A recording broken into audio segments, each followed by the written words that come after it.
Another है mole fraction के बारे में। मोल फ्रैक्शन पहले कौन सी क्वांटिटी है? यूनिटलेस। कैसी क्वांटिटी है? यूनिटलेस, क्योंकि फॉर्मूले से ही पता चल रहा है। जैसे x निकाला था Na प्लस Nb, ऊपर भी क्या आएगा? नंबर ऑफ मोल की यूनिट क्या होती है? मोल। मोल प्लस मोल यूनिट क्या आएगी? मोल। मोल से मोल क्रॉस होएगा तो ऑब्वियसली क्वांटिटी कैसी है? यूनिटलेस। तो मोल फ्रैक्शन कैसी क्वांटिटी है? यूनिटलेस। अगर आपसे कहा जाए effect of temperature, no effect, क्या कहोगे? No effect. क्यों? मोल फ्रैक्शन में आ रहा है number of moles. Number of moles क्या होता है? Given mass by molecular mass. Temperature change होने से ना मास चेंज होता ना ही मॉलिक्यूलर मास, दोनों चीजें सेम रहेंगी तो नंबर ऑफ मोल्स क्या रहेगा? Same. Number of moles same रहेगा तो मोल फ्रैक्शन भी क्या रहेगा? सेम। तो नो इफेक्ट ऑफ टेम्परेचर, और क्वांटिटी कैसी है आपकी? Unitless. Next fourth quantity discuss करते हैं। फोर्थ है आपके पास मोलैरिटी। फोर्थ कौन सी क्वांटिटी है? मोलैरिटी। किससे डिनोट करते हैं? एम से, कैपिटल एम। मोलैरिटी का क्या सिंबल है आपका? Capital M. अगर डिफाइन करना चाहो तो डिफाइन क्या है? It is the number of mole, it is the number of mole of solute present पर लीटर ऑफ सॉल्यूशन, प्रेजेंट पर litre of solution. Okay, definition it's your choice कि आप इसे याद रखना चाहते हो या नहीं, लेकिन इससे जो फॉर्मूला बनेगा दैट इज मोस्ट इंपॉर्टेंट। तो मोलैरिटी का क्या सिंबल है? Capital M. Number of moles of solute, number of moles of solute को किससे डिनोट करते थे? एम से। और सॉल्यूट के लिए है तो बीच में मैंने सब्सक्रिप्ट की फॉर्म में क्या लिख दिया है? Solute. Number of moles of solute पर लीटर, इसका मतलब डिवाइड में। अब लीटर ऑफ सॉल्यूशन, लीटर में क्या होता है आपका? वॉल्यूम। तो नीचे क्या आएगा? वॉल्यूम। वो किसका आएगा? सॉल्यूशन का। वो भी किस में आएगा? लीटर। तो number of moles of solute divided by volume of solution present किस में होना चाहिए? लीटर में। That is molarity. अगर यहां से कहा जाए यूनिट क्या होगी? नंबर ऑफ मोल्स की यूनिट क्या है? मोल। और वॉल्यूम की ऑलरेडी दी हुई है, लीटर। तो यूनिट क्या आ गई है? मोल पर लीटर। यूनिट क्या आ गई है? मोल पर लीटर। ओके। लेकिन जनरली जो न्यूमेरिकल होते हैं आपको वॉल्यूम लीटर में नहीं गिवन होता, या तो उसको पहले कन्वर्ट कर लो या फॉर्मूले को ही चेंज कर लेते हैं स्लाइटली।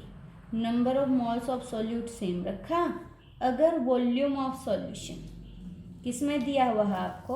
ml में, तो जस्ट 1000 से क्या कर देना? मल्टीप्लाइड। और आपकी बुक में मैक्सिमम जितने न्यूमेरिकल दिए हैं वॉल्यूम किस में दिया होता है? ml में। तो दैट इज बेटर, आपकी यही फॉर्मूला याद रख लो। Number of moles of solute, volume of solution अगर ml में है तो 1000 से क्या कर देना आपको? मल्टीप्लाई। ओके। नेक्स्ट है कि अगर आप इसको किसका इफेक्ट देखना चाहते हो? Effect of temperature. मोलैरिटी के ऊपर टेम्परेचर का इफेक्ट क्या होगा? अब मोलैरिटी क्या है? Number of moles of solute, volume of solution. कहते हैं, हमने ऑलरेडी पढ़ा है, number of moles of solute के ऊपर टेम्परेचर का कोई इफेक्ट नहीं करेगा। सपोज मैं मान लेती हूँ मैंने टेम्परेचर क्या कर दिया है? इंक्रीज। अगर मैं, ये शॉर्टकट फॉर्म है मेरी कि मैं अगर एरो ऐसे लगा रही हूँ तो इंक्रीज है, डाउनवर्ड में लगा रही हूँ तो क्या कर रहे हैं वहाँ पे? डिक्रीज। तो इसका मतलब ये मैंने क्या लिखा है? इंक्रीज। कहते हैं टेम्परेचर इंक्रीज करता है तो कोई भी लिक्विड है उसका वॉल्यूम क्या करता है? इंक्रीज। कैसे? जैसे ये कोई भी कंटेनर था, मान लिया वाटर था सपोज, जैसे ही आप इसको हीट करते हो तो लिक्विड बॉयल करता है, बॉयल करता है तो वॉल्यूम उसका क्या करता है? एक्सपेंड। इंक्रीज करने की बजाय एग्जैक्ट टर्म क्या है? वॉल्यूम क्या करेगा? एक्सपेंड। वॉल्यूम इंक्रीज करेगा तो बताओ मोलैरिटी क्या है? Number of moles divided by volume. Volume increase करेगा तो मोलैरिटी क्या करेगी? डिक्रीज। तो टेम्परेचर का इफेक्ट है, टेम्परेचर इंक्रीज किया, वॉल्यूम इंक्रीज किया, वॉल्यूम इंक्रीज किया तो मोलैरिटी क्या की? डिक्रीज। हम उसको लिखेंगे कैसे? फॉर्म में अगर आप बनाना चाहते हो एग्जैक्ट फॉर्म, कि मोलैरिटी के ऊपर टेम्परेचर का क्या इफेक्ट है, आप कहोगे as we increase temperature molarity क्या कर रही है आपकी, डिक्रीज। रीजन क्या था, due to the expansion of liquid, या due to the expansion of liquid mention आप करो। तो टेम्परेचर इंक्रीज करोगे, मोलैरिटी क्या करेगी, डिक्रीज। रीजन क्या है, एक्सपेंशन ऑफ लिक्विड। 2 मार्क्स में क्वेश्चन पूछ सकते हैं आपसे कि टेम्परेचर का इफेक्ट क्या होएगा किसके ऊपर, मोलैरिटी के ऊपर। ओके, अब देखते हैं इसकी न्यूमेरिकल प्रॉब्लम। फर्स्ट, जैसे मुझे दिया हुआ है 20 gram of NaOH is added in water to form 500 ml of solution. Calculate molarity. Molarity को क्या करना है आपको, कैलकुलेट। अब 20 gram of NaOH is added in water, तो इसका मतलब ये सॉल्यूट है और वाटर क्या है आपका, सॉल्वेंट। NaOH और क्या है, वाटर।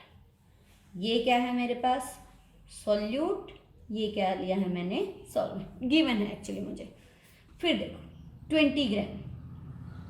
20 ग्राम किसका मतलब मास दिया हुआ है, मास कितना दिया हुआ है, 20 ग्राम। सॉल्वेंट की किसकी, 500 वॉल्यूम ऑफ सॉल्यूशन, इसका मतलब वॉल्यूम ऑफ सॉल्यूशन कितना गिवन है मेरे पास, 500। वॉल्यूम ऑफ सॉल्यूशन कितना गिवन है, 500। सॉल्यूट के मास कितना दिया हुआ है, 20 ग्राम। लेकिन अगर मैं फॉर्मूले में देखूं, मोलैरिटी क्या होती है, number of moles of solute divided by volume of solution. अगर ml में है तो 1000 से क्या कर देते हैं, मल्टीप्लाई। वॉल्यूम ऑफ सॉल्यूशन चाहिए, वॉल्यूम ऑफ सॉल्यूशन है। Number of moles of solute चाहिए, number of moles of solute नहीं है, तो पहले कैलकुलेट कर लेते हैं। मॉलिक्यूलर मास NaOH का कितना होता है, 40, तो नंबर ऑफ मोल्स निकाल लेते हैं। Given mass divided by molecular मास कितना हो जाएगा, 0.5। पुट कर देते हैं, सारी चीज़ें हमें गिवन है। Number of moles of solute कितने, 0.5। वॉल्यूम ऑफ सॉल्यूशन कितना है, 500। इनटू में क्या हो जाएगा, 1000। करोगे 2, कितना आ गया, 1। तो सॉल्यूशन की मोलैरिटी कितनी आ गई आपकी, 1। आपको सिंपल, आप चाहे जरूरी नहीं यहाँ पे कैलकुलेट कर सकते, हो सकता है यहाँ पे फॉर्मूला ओपन करते। जैसे एक और तरीका क्या हो सकता था, molarity, number of moles of solute को खोल लो। Number of moles of solute क्या आ जाएगा, mass of solute divided by molecular mass of solute. बाकी टर्म क्या रहेंगी आपकी, same. Volume of solution in ml multiplied by 1000। अब चाहे यहाँ पे पुट कर दो, मास ऑफ सॉल्यूट कितना दिया हुआ है, 20, molecular mass of solute 40, into में 1000, वॉल्यूम ऑफ सॉल्यूशन कितना दिया, 500। स्टिल आंसर क्या रहेगा आपका, 1। तो चाहे आप पहले निकाल लो, पुट कर दो, या डायरेक्टली फॉर्मूले को ही सिंप्लीफाई कर लो, इसमें कर दो। दोनों केस में मोलैरिटी क्या आएगी आपकी, सेम। नेक्स्ट एक और न्यूमेरिकल देखते हैं इसी का। नेक्स्ट दिया हुआ है मुझे थोड़ा अपोजिट। नेक्स्ट क्या दिया हुआ है, थोड़ा सा अपोजिट। अपोजिट कहने का मतलब हमें पहले मोलैरिटी दी हुई है और हमें कुछ और कैलकुलेट करना है। जैसे मुझे दिया हुआ है 0.2 मोलर सॉल्यूशन ऑफ